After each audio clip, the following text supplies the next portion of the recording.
চাকরির বয়সসীমা ৩৫ বছর করতে বিকেল পর্যন্ত সরকারকে আলটিমেটাম দিয়েছে চাকরি প্রত্যাশী সাধারণ শিক্ষার্থী পরিষদ। শাহবাগে অবস্থান করছেন তারা।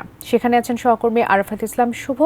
সব শেষ অবস্থা জানতে যুক্ত হচ্ছে তার সঙ্গে। শুভ, একটু জানাবেন যে আলটিমেটাম দেওয়া হয়েছিল সে সময় তো শেষ, এখন নতুন করে কি জানতে পারছেন, সেখানকার সার্বিক পরিস্থিতি আমাদের জানাবেন। ধন্যবাদ আপনাকে। যেমনটি বলছিলেন, চাকরিতে প্রবেশের যে বয়সসীমা সেটি ৩০ রয়েছে, সেটিকে বর্ধিত করে ৩৫ করার দাবিতে এখানে চাকরি প্রত্যাশী যে সাধারণ শিক্ষার্থীরা রয়েছেন তারা এখানে অবস্থান করছেন।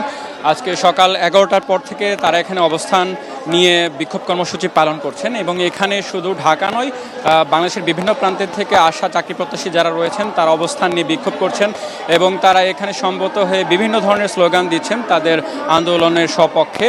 এবং আপনাকে যদি জানিয়ে রাখি, এই মুহূর্তে দেখতে পাচ্ছেন যে এখানে এখনও কিন্তু বেশ সংখ্যক আন্দোলনরত যারা সাধারণ শিক্ষার্থী তারা কিন্তু অবস্থান নিয়ে আছেন এবং সবশেষ বিকেল ৫টা পর্যন্ত সরকারকে তাদের দাবি মানার যে আলটিমেটাম দেওয়া হয়েছিল সেটি চলে যাওয়ার পর এখানে শিক্ষার্থীরা একটি ব্রিফ করেন এবং সেখান থেকে তারা যেমনটি বলছেন যে তারা জানতে পেরেছেন সরকারের পক্ষ থেকে এটি নিয়ে আলোচনা চলছে এবং তারা যেমনটি প্রত্যাশা করছেন হয়তো সন্ধ্যার পরে তারা যে কোনো একটি তাদের পক্ষ থেকে তথ্য যখন জানতে পারবেন, তাদের দাবি দেওয়া যদি মেনে নেওয়া হয় তাহলে তারা এখান থেকে সরে যাবেন, আর যদি দাবি মেনে না নেওয়া হয় তাহলে পরবর্তীতে তারা তাদের পরবর্তী কর্মসূচি ঘোষণা করবেন।